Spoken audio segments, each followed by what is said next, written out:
Tiniyak naman ng Philippine National Police ang mahigpit na seguridad sa mga lugar na pagdarausan po ng pagdiriwang ng Araw ng Kalayaan bukas.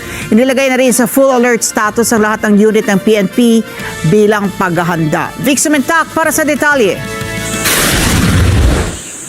Handang-handa na ang buong puwersa ng Philippine National Police sa pagbibigay seguridad para tiyaking payapa at maayos ang pagdiriwang ng ika-128 anibersaryo ng kalayaan ng Pilipinas na may temang kalayaan, kinabukasan at kasaysayan.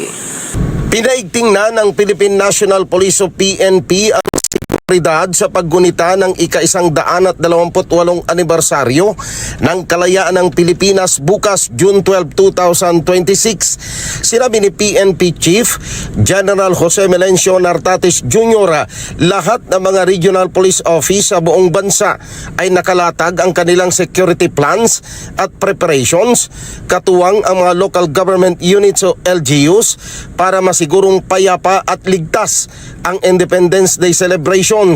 Bilang paghahanda, inilagay na rin ng PNP sa full alert status ang lahat ng unit nito simula alas 5 ng hapon ngayong araw hanggang alas 11:59 ng gabi ng Hunyo 12.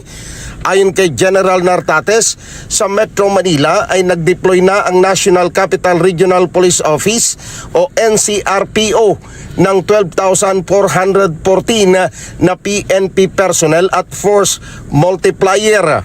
Inihayag ni General Nartates na pangunahing babantayan ng pambansang pulisya ang mga sentro ng pagdiriwang ng Araw ng Kalayaan na kinabibilangan ng Rizal Park sa lungsod ng Maynila na sentro ng selebrasyon, Andres Bonifacio Monument sa Caloocan City, Mausoleo de los Veteranos de la Revolucion, Pinaglabanan Memorial Shrine sa San Juan City, Aguinaldo Shrine sa Kawit, Cavite at Barasing Church sa Malolos, Bulacan.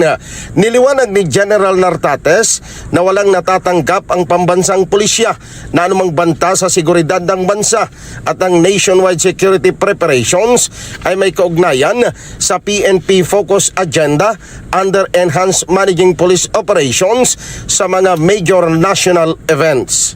Vic Sumentak para sa Mata ng Agila, matatag, matapang, matapat.